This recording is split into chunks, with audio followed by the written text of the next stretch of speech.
ধর্ষণ ও নারীর প্রতি সহিংসতার প্রতিবাদে আজও উত্তাল সারা দেশ। পুলিশের সঙ্গে হাতাহাতি, সর্বোচ্চ শাস্তি মৃত্যুদণ্ডের দাবি। শুধু নির্বাচন ও সরকার নয়, শিক্ষা স্বাস্থ্য খাতেও সংস্কার জরুরি বললেন তারেক রহমান। আগামীর সম্ভাবনা ধরে রাখতে সজাগ থাকার আহ্বান। রাজনৈতিক দল এখানে যারা আছে, ছোট বড় মাঝারি যেভাবে কি বলি না কোনো বিষয়, সেদিনের বিষয়টি রাজনৈতিক দলগুলো আমরা আন্দোলন সংগ্রাম করেছি দেশের মানুষকে মুক্ত করার জন্য। সংস্কার করে নির্ধারিত সময়ের মধ্যে নির্বাচন সম্ভব মন্তব্য নাহিদ ইসলামের। একই সঙ্গে আইনসভা ও গণপরিষদ নির্বাচন দাবি। সামনে নির্বাচনকে একই সাথে আইনসভা এবং একই সাথে গণপরিষদ নির্বাচন করা সম্ভব এবং এর মাধ্যমে একটি নতুন সংবিধান এবং শেখ হাসিনা সহ পরিবারের সদস্যদের 124টি ব্যাংক অ্যাকাউন্টে 635 কোটি টাকা জব্দ। 7টি প্লট ফ্ল্যাটও ক্রয় করল দুদক। দর্শক, আমন্ত্রণ সংবাদ প্রাতে শুনছিলেন শিরোনামগুলো। আপনাদের সঙ্গে রয়েছে আমি তানজিয়া জুথি। নারীর প্রতি সহিংসতা, ধর্ষণ এবং নির্যাতনের প্রতিবাদে সোচ্চার শিক্ষার্থী সহ সব শ্রেণী পেশার মানুষ। দোষীদের সর্বোচ্চ শাস্তি নিশ্চিতের দাবিতে শাহবাগে অবস্থান কর্মসূচি পালন করে শিক্ষার্থীরা। একই দাবিতে ঢাকা বিশ্ববিদ্যালয়ে মানববন্ধন করছে বিএনপিপন্থী শিক্ষকরা। এদিকে সড়কে বিশৃঙ্খলা ও পুলিশের উপর হামলার অভিযোগে লাঠিচার্জ করে গণপদযাত্রা পণ্ডু করে দিয়েছে পুলিশ। তাইফুল ইসলাম তুহিন ও হাসান মাহমুদের সহায়তায় বিস্তারিত জানাচ্ছেন মোহাম্মদ সাকিব। দেশের সাম্প্রতিক ধর্ষণ ও সহিংসতার বিচার আইন যুগোপযোগী করা, স্বরাষ্ট্র উপদেষ্টার পদত্যাগ সহ 9 দফা দাবিতে প্রধান উপদেষ্টার কার্যালয় অভিমুখে পদযাত্রা করে ধর্ষণ ও নিপীড়নের বিরুদ্ধে বাংলাদেশ সংগঠন। শাহবাগের হোটেল কন্টিনেন্টালের সামনে তাদের বাধা দেয় পুলিশ। ব্যারিকেড ভেঙে সামনে যেতে চাইলে তাদের সঙ্গে হাতাহাতিতে জড়ায় বিক্ষোভকারীরা। এতে বেশ কয়েকজন শিক্ষার্থী ও পুলিশ আহত হয়। পরে সেখানেই অবস্থান নিয়ে বিক্ষোভ করে শিক্ষার্থীরা। তাদের দাবি, ধর্ষকদের আইনের আওতায় আনতে না পারলেও প্রতিবাদকারীদের উপর হামলা করেছে পুলিশ। পুলিশ যারা নিপীড়কদের ধরতে পারে না, ছিনতাইকারী ধরতে পারে না, মদ বাঁচাইতে পারে না, ওই পুলিশ এসে আমাদের মারছে। এই পুলিশ ধর্ষকদের শাস্তি দিতে পারে না, এই পুলিশ নিপীড়কদের শাস্তি দিতে পারে না, এই পুলিশ সাম্প্রদায়িকতার বিরুদ্ধে দাঁড়াইতে পারে না। এই পুলিশ দাঁড়ায় যখন এই দেশের জনমানুষ ন্যায্যতার পক্ষে আন্দোলন করে, তখন গলা টিপে ধরতে এই পুলিশ দাঁড়ায়। পুলিশ আজকে এটাই প্রমাণ করলো যে এই পুলিশ ধর্ষকের পুলিশ, এই পুলিশ নিপীড়কের পুলিশ। আর পুলিশ বলছে, মিছিলকারীদের প্রতিনিধি দলকে প্রধান উপদেষ্টার কার্যালয়ে নিতে চাইলেও তাদের উপর বিনা উস্কানিতে হামলা চালানো হয়। প্রতিনিধি পাঠাবো এই কথা বললাম, বলার পরে তারা কিছু রাজি হয়েছে একটা পক্ষ, আর একটা পক্ষ এরা ব্যারিকেড ভাঙবেই। কোনোভাবে কিন্তু তাদেরকে আমরা লাঠিচার্জ বা কিছু করার কোনো সুযোগ আমাদের ছিল না, আমরা করিও নাই। আমরা কিন্তু লাঠি আমাদের হাতেও নাই, কিচ্ছু না, আমি কিন্তু খালি হাতে আছি। তো এই অবস্থার প্রেক্ষিতে পরে ওনাদেরকে আমি নিবৃত করার চেষ্টা করি, কিন্তু তারপরে আমাদের 7-8 জন আজকে আহত হয়েছে। এদিকে ধর্ষণ নিপীড়নের প্রতিবাদে শাহবাগে ছোট ছোট মিছিল নিয়ে জড়ো হয় রাজধানীর 30টি কলেজের শিক্ষার্থীরা। এই সময় পরিস্থিতি নিয়ন্ত্রণে ব্যবস্থা নিতে না পারলে স্বরাষ্ট্র উপদেষ্টাকে পদত্যাগের আহ্বান জানান তারা। আমাদের সর্বপ্রধান দাবি হচ্ছে ধর্ষককে জনসম্মুখে মৃত্যুদণ্ড করা আর 30 কার্য দিবসের মধ্যে বিচার ব্যবস্থা সম্পন্ন করা। আমাদের একটাই দাবি, ধর্ষকের ফাঁসি চাই। নারীর প্রতি সহিংসতা বন্ধের দাবিতে ঢাকা বিশ্ববিদ্যালয়ে মানববন্ধন করেছে বিএনপিপন্থী শিক্ষকদের সংগঠন সাদা দল। মঙ্গলবার সকালে বিশ্ববিদ্যালয়ের অপরাজেয় বাংলার পাদদেশে মানববন্ধন করেন তারা। মোহাম্মদ সাকিব, দেশ টিভি, ঢাকা। শিশু ধর্ষণ ও নারীর প্রতি সহিংসতার প্রতিবাদে আজও দেশের বিভিন্ন স্থানে বিক্ষোভ মিছিল ও প্রতিবাদ সমাবেশ হয়েছে। রাজশাহী, শরীয়তপুর, নোয়াখালী ও ময়মনসিংহ সহ বিভিন্ন স্থানের শিক্ষার্থী ও বিভিন্ন সংগঠন এসব কর্মসূচি পালন করেন। সহকর্মীদের পাঠানো তথ্য ও ছবিতে সালমা জাহানের রিপোর্ট।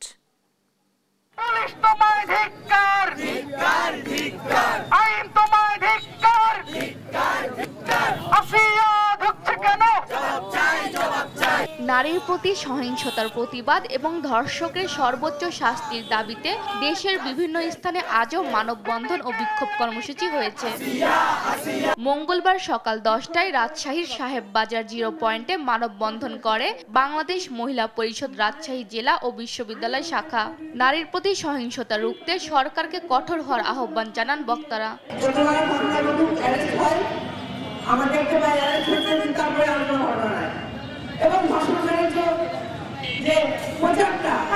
তার মিডিয়াতে পত্রপত্রিকায় তার বারবার ছবি আসুক, বারবার তার নাম আসুক, জনগণকে কেউ দর্শন করে। এছাড়া একই দাবিতে প্রতীকী ফাঁসির মঞ্চ তৈরি করে প্রতীকী রায় কার্যকরের মধ্য দিয়ে আন্দোলন অব্যাহত রেখেছেন রাজশাহী বিশ্ববিদ্যালয়ের শিক্ষার্থীরা। আমার সোনার বাংলা শরীয়তপুরে ধর্ষকের সর্বোচ্চ শাস্তি ফাঁসির দাবিতে বিক্ষোভ মিছিল করেছে জেলা জাতীয়তাবাদী মহিলা দল। মঙ্গলবার সকাল 10:30টায় কেন্দ্রীয় শহীদ মিনার থেকে মিছিল বের হয়ে প্রধান শহর প্রদক্ষিণ করে জেলা প্রশাসকের কার্যালয়ের সামনে গিয়ে শেষ হয়। ধর্ষণের সংখ্যা বেড়ে গেছে, আমরা সরকারের কাছে আকুল আবেদন করব আপনি প্রশাসন শক্ত করেন এবং দেশকে অত্যন্ত শৃঙ্খলিতভাবে চালানোর চেষ্টা করেন, কারণ বাংলাদেশের অর্ধেক জনসংখ্যা হচ্ছে নারী। দ্বিতীয় দিনের মতো ময়মনসিংহ নগরীর টাউন হল মোড়ে বিক্ষোভ কর্মসূচি পালন করে শিক্ষার্থীরা। নোয়াখালীতেও একই ইস্যুতে মিছিল সমাবেশ হয়েছে। সালমা জাহান, নিউজ ডেস্ক, দেশ টিভি। আগামী সম্ভাবনা ধরে রাখতে সবাইকে সজাগ থাকার আহ্বান জানিয়েছেন বিএনপির ভারপ্রাপ্ত চেয়ারম্যান তারেক রহমান। বলেন, বাস্তবধর্মী সমালোচনা করতে গিয়ে এমন পরিস্থিতি তৈরি করা যাবে না যাতে দেশ ও জাতির গুরুত্বপূর্ণ বিষয়গুলো হারিয়ে যায়। এনডিএম-এর ইফতার পার্টিতে ভার্চুয়ালি যুক্ত হয়ে তিনি বলেন, শুধু নির্বাচন ও সরকার ব্যবস্থা নয়, পণ্যমূল্য, শিক্ষা, স্বাস্থ্য খাতেও সংস্কার জরুরি। আরও জানাচ্ছেন সাদ আহমেদ। বিভিন্ন রাজনৈতিক দল এবং নাগরিক সমাজের সম্মানে জাতীয়তাবাদী গণতান্ত্রিক আন্দোলন এনডিএম রাজধানীর শুটিং ক্লাবে ইফতার ও দোয়া মাহফিলের আয়োজন করে। এতে ভার্চুয়ালি যুক্ত হয়ে দেশে নানা অসঙ্গতি তুলে ধরেন বিএনপির ভারপ্রাপ্ত চেয়ারম্যান তারেক রহমান। বলেন, নির্বাচন ব্যবস্থা, তত্ত্বাবধায়ক সরকারের পাশাপাশি দ্রব্যমূল্য নিয়ন্ত্রণ, শিক্ষা, স্বাস্থ্য, শ্রমিকের ন্যায্য মূল্য ও পরিবেশ দূষণে গুরুত্ব দিতে হবে। মূল বিষয়টি এক জায়গায়, এবং সেটি হচ্ছে গণতন্ত্র, একটি মানবিক বাংলাদেশ। রাজনৈতিক দলগুলো একে অন্যের সমালোচনা করতে গিয়ে যেন আগামী সম্ভাবনা নষ্ট না হয়, সেদিকে সজাগ থাকার আহ্বান জানান তিনি। আমরা রাজনৈতিক দল এখানে যারা আছি, ছোট বড় মাঝারি যেভাবে কি বলি না কেন, বিষয় সেটি নিয়ে বিষয়টি রাজনৈতিক দলগুলো আমরা আন্দোলন সংগ্রাম করেছি দেশের মানুষকে মুক্ত করার জন্য, একটি পরিবর্তনের জন্য, ভালো একটি পরিবর্তনের জন্য। এ সময় কৃষি উৎপাদন ও বন্যা নিয়ন্ত্রণে সাবেক রাষ্ট্রপতি জিয়াউর রহমানের খাল খনন কর্মসূচির উপর গুরুত্ব দেন তারেক রহমান। সাদ আহমেদ, দেশ টিভি, ঢাকা। সংস্কার করে নির্ধারিত সময়ের মধ্যেই নির্বাচন সম্ভব বলে মন্তব্য করেছেন জাতীয় নাগরিক পার্টির আহ্বায়ক নাহিদ ইসলাম। একই সঙ্গে আইনসভা ও গণপরিষদ নির্বাচন দাবিও করেন তিনি।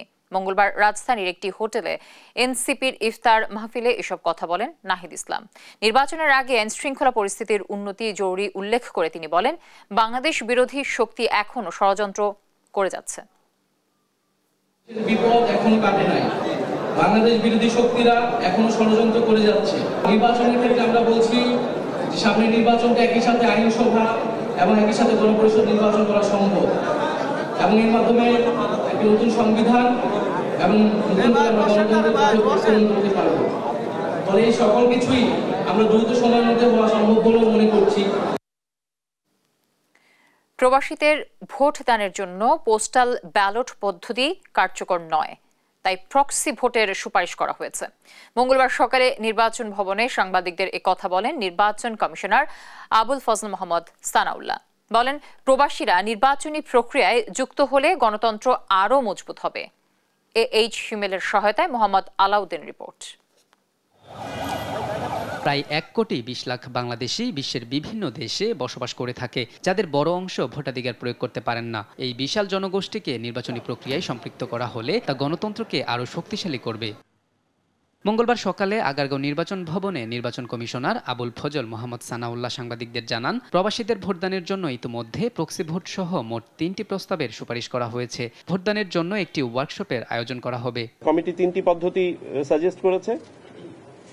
দুটো বললাম যে সময়ের মধ্যে সম্পাদনযোগ্য পোস্টাল ব্যালট, দ্বিতীয় হচ্ছে অনলাইন পদ্ধতি, আর তৃতীয়টি হচ্ছে প্রক্সি ভোট। প্রক্সি ভোট অর্থাৎ একজন প্রবাসী বাংলাদেশির পক্ষে বাংলাদেশে অবস্থানরত একজন ভোটার তার ভোটার এলাকার তার হয়ে ভোটটা দিয়ে দেওয়া।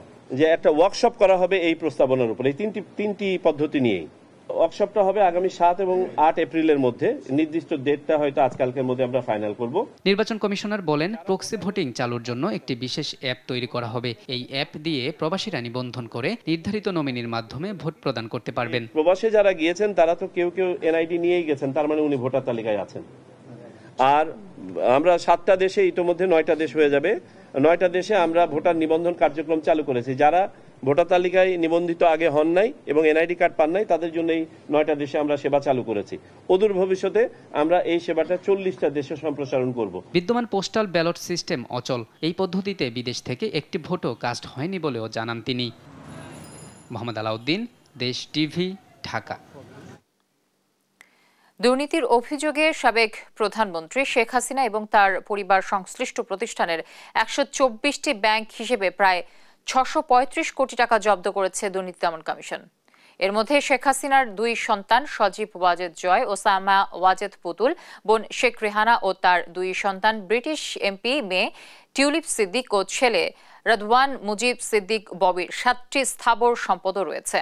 এছাড়া 1128 কোটি টাকা আত্মসাৎ ও পাচারের অভিযোগে 12টি রিক্রুটিং এজেন্সির বিরুদ্ধে মামলা করেছে দুদক। এ বিষয়ে আরও জানাচ্ছেন আমাদের সহকর্মী আলিমুজ্জামান সাফওয়ান। শেখ হাসিনা ও তার পরিবারের পূর্বাঞ্চলে প্লট দুর্নীতির আইনি কার্যক্রমের মধ্যেই তাদের আরও বেশ কিছু স্থাবর সম্পদ এবং 124টি ব্যাংক হিসাব জব্দ করেছে দুর্নীতি দমন কমিশন। দুদকের তথ্য বলছে, সজীব ওয়াজেদ জয় ও সাইমা ওয়াজেদ পুতুলের ধানমন্ডি 6 নম্বর রোডে 16 কাঠা জমিসহ সুদা সদন নামের বাড়ি, শেখ রেহানার গাজীপুরের কালিয়াকোরে দুদাগে 9.60% জমি এবং সেগুনবাগিচায় একটি ফ্ল্যাট, ব্রিটিশ এমপি টিউলিপ সিদ্দিকের গুলশানের 71 নম্বর রোডের ফ্ল্যাট এবং রাদওয়ান মুজিব সিদ্দিক ববির গুলশান নিকেতনে ইস্টার্ন হাউজিংয়ে 2টি জমিসহ ফ্ল্যাট জব্দ করা হয়েছে। একই সঙ্গে শেখ হাসিনার 17টি সহ তার পরিবার এবং Bangabandhu Sheikh Mujibur Rahman Memorial trust, CRI, সূচনা ফাউন্ডেশন সহ সংশ্লিষ্ট বেশ কয়েকটি প্রতিষ্ঠানের 124টি ব্যাংক হিসাবে প্রায় 635 কোটি টাকা জব্দ করেছে দুদক। জনাব শেখ হাসিনা, সাবেক প্রধানমন্ত্রী, গণপ্রজাতন্ত্রী বাংলাদেশ সরকার, তার ছেলে জনাব সজীব আহমেদ ওয়াজেদ জয়, তার মেয়ে সাইমা ওয়াজেদ, তার ছোট বোন জনাব রেহানা সিদ্দিক এবং তাদের স্বার্থ সংশ্লিষ্ট এই 124টি অ্যাকাউন্টে 635 কোটি 14 লাখ বিজ্ঞ আদালত থেকে সে বিষয়ে অবরুদ্ধকরণের আদেশ প্রদান করা হয়েছে। এছাড়া শেখ হাসিনা, জয় পুতুল, শেখ রেহানা, টিউলিপ, আজমিনা সিদ্দিক ও ববির বিদেশ যাত্রায় নিষেধাজ্ঞা দিয়েছে আদালত। এদিকে মালয়েশিয়ায় শ্রমিক পাঠিয়ে সাধারণ মানুষের 1128 কোটি টাকা আত্মসাৎ ও পাচারের অভিযোগে 12টি রিক্রুটিং এজেন্সির বিরুদ্ধে মানি লন্ডারিং আইনে মামলা করেছে দুদক। পরস্পর যোগসাজশে অপরাধজনক বিশ্বাসভঙ্গের মাধ্যমে অসৎ উদ্দেশ্যে সরকারি ক্ষমতার অপব্যবহার করে সাবেক মন্ত্রী, সংসদ সদস্য, উপজেলা চেয়ারম্যান, কাউন্সিলর হিসাবে দায়িত্ব পালনকালে নির্ধারিত ফির অতিরিক্ত অর্থ গ্রহণপূর্বক আত্মসাৎ, 12টি রিক্রুটিং এজেন্সির বিরুদ্ধে 12টি মামলা রুজুর সিদ্ধান্ত গৃহীত হয়েছে। এসব এজেন্সির মালিক বেশিরভাগই আওয়ামী লীগ সরকারের এমপি মন্ত্রী সহ প্রভাবশালীরা, যার মধ্যে অন্যতম সাবেক অর্থমন্ত্রী লোটাস কামাল ও তার মেয়ে নাফিসা কামাল, ফেনী 2 আসনের সাবেক এমপি নিজামুদ্দিন হাজারী সহ অনেকেই। আলিমুজ্জামান সাফওয়ান, দেশ টিভি, ঢাকা। নারীর প্রতি সহিংসতা হলে ছাড় দেওয়া হবে না বলে হুঁশিয়ারি দিয়েছেন ডিএমপির মুখপাত্র তালেবুর রহমান। মঙ্গলবার সকালে ডিএমপি মিডিয়া সেন্টারে সংবাদ সম্মেলনে তিনি জানান, রাজধানীর লালমাটিয়া ও শ্যামলী স্কয়ারে নারী হেনস্থার ঘটনায় জড়িত 2 জনকে গ্রেফতার করা হয়েছে। এছাড়া বনানীতে সড়ক দুর্ঘটনায় পোশাক শ্রমিক নিহতের ঘটনায় গাড়ি চালককেও গ্রেফতার করেছে পুলিশ। তাইফুর রহমানের রিপোর্ট, জানাচ্ছেন তন্দ্রা তারুণ্য। সম্প্রতি সময়ে নারীদের প্রতি সহিংসতা বেড়েছে উদ্বেগজনক হারে। গত 1 মার্চ সন্ধ্যায় মোহাম্মদপুর থানার লালমাটিয়া হাউজিং সোসাইটির বয়েজ হাই স্কুল অ্যান্ড কলেজের সামনে 2 তরুণীকে শারীরিকভাবে লাঞ্ছিত করার চেষ্টা করে গোলাম মুস্তাকিম রিন্টু নামে এক যুবক। ডিএমপি মিডিয়া সেন্টারের সংবাদ সম্মেলনে ডিসি মিডিয়া মোহাম্মদ তালেবুর রহমান জানান, অভিযান চালিয়ে তাকে গ্রেপ্তার করেছে পুলিশ। ঘটনার উপর আমরা বিষয়টা তদন্ত অব্যাহত রাখি এবং আমাদের যে প্রাপ্ত তথ্য এবং যারা এই ঘটনার ভিকটিম তাদের যে জবানবন্দি অনুযায়ী একটা মামলা রেকর্ডের প্রক্রিয়া রয়েছে এবং গতকাল দুপুরে এই ঘটনার সাথে জড়িত গোলাম মোস্তফা মিন্টুকে আমরা তার লালমাটিয়া বাসা থেকে গ্রেফতার করি। সামাজিক যোগাযোগ মাধ্যমে ভাইরাল রাজধানীর শ্যামলী স্কয়ার এলাকায় নারীর প্রতি সহিংসতার অভিযোগে রাসেল হোসেন নামে আরও একজনকে গ্রেপ্তার করা হয়েছে বলেও জানান তিনি। ইচ্ছাকৃতভাবে এই নারীদেরকে হেয় করার জন্য এটা সামাজিক যোগাযোগ মাধ্যমে ছড়িয়ে দেওয়া হয়েছিল। যারাই যে নারীদের প্রতি সহিংসতা সৃষ্টি করার চেষ্টা করবেন না কেন তাদেরকে অবশ্যই আইনের আওতায় নিয়ে আসতে হবে। আমরা চাই এখানে পুরুষদের মতো নারীরাও যেন তারা চলাফেরায় কোনো রকমের বাধা সৃষ্টি না হন। এদিকে বনানী থানার চেয়ারম্যান বাড়ির সামনে ট্রাক চাপায় 2 পোশাক শ্রমিকের মৃত্যুর ঘটনায় পলাতক গাড়ির চালককে গ্রেপ্তার করেছে পুলিশ। আমরা যে দায়ী এই ড্রাইভার তাকে ধরার জন্য আমাদের নজরদারি অব্যাহত রাখি এবং এর সূত্র ধরে গত রাত 11 মার্চ মধ্যরাতে তাকে ঢাকার কেরানীগঞ্জ থেকে গ্রেফতার করা হয়। এই 3 ঘটনায় মামলা প্রক্রিয়াধীন আছে। তন্দ্রা তারণ্য, দেশ টিভি, ঢাকা। স্পিকার কর্তৃক রাষ্ট্রপতিকে শপথ পড়ানোর সংবিধানের বিধান কেন অসাংবিধানিক ঘোষণা করা হবে না জানতে চেয়ে রুল জারি করেছেন হাইকোর্ট। মঙ্গলবার বিচারপতি AKM আসাদুজ্জামানের নেতৃত্বাধীন হাইকোর্ট বেঞ্চে এই রুল জারি করেন। সংসদ সচিবালয়ের সচিব, আইন সচিব সহ সংশ্লিষ্ট বিবাদীদেরকে আগামী 8 সপ্তাহের মধ্যে এই রুলের জবাব দিতে বলা হয়েছে। এর আগে রাষ্ট্রপতিকে জাতীয় সংসদের স্পিকারের শপথ বাক্য পাঠ করানোর বৈধতা চ্যালেঞ্জ করে রিট করেন গীতি কবি শহীদুল্লাহ ফরায়েজি। সংবিধানে রাষ্ট্রপতিকে প্রধান বিচারপতির শপথ পড়ানোর বিধান ছিল। পরবর্তীতে সংবিধান সংশোধন করে রাষ্ট্রপতিকে স্পিকারের শপথ পড়ানোর বিধান সংযুক্ত করা হয়। রিটে চাওয়া হয়েছে রাষ্ট্রপতি প্রধান বিচারপতিকে যেমন শপথ পড়াবেন তেমনি রাষ্ট্রপতিকে প্রধান বিচারপতি শপথ পড়াবেন। রাষ্ট্রপতিকে স্পিকার যে শপথ পড়ান সেটি কেন অসাংবিধানিক বা আমাদের অরিজিনাল সংবিধানের সাথে সাংঘর্ষিক মর্মে কেন ডিক্লেয়ার করা হবে না, সেই মর্মে আমরা রিটটা দায়ের করেছি। শুনানির পরে আদালত সন্তুষ্ট হয়ে রুল জারি করেছেন। বিগত স্বৈর সরকার আমলে ব্যবসায়ী নেতারা একই সঙ্গে দুর্নীতি করেছেন এবং টেকসই উন্নয়নের কথা বলেছেন। চীন মৈত্রী সম্মেলন কেন্দ্রে SDG রিপোর্ট ব্যক্তি খাতের উদ্যোক্তাদের ভাবনা নিয়ে আয়োজিত আলোচনার সভায় এই মন্তব্য করেন বিশেষজ্ঞরা। বাজারের সৎ উদ্যোক্তা প্রয়োজন উল্লেখ করে তারা বলেন, ব্যক্তি খাতের অংশগ্রহণ ছাড়া SDG বাস্তবায়ন সম্ভব নয়। বিস্তারিত জানাচ্ছেন কায়েস রাহাত।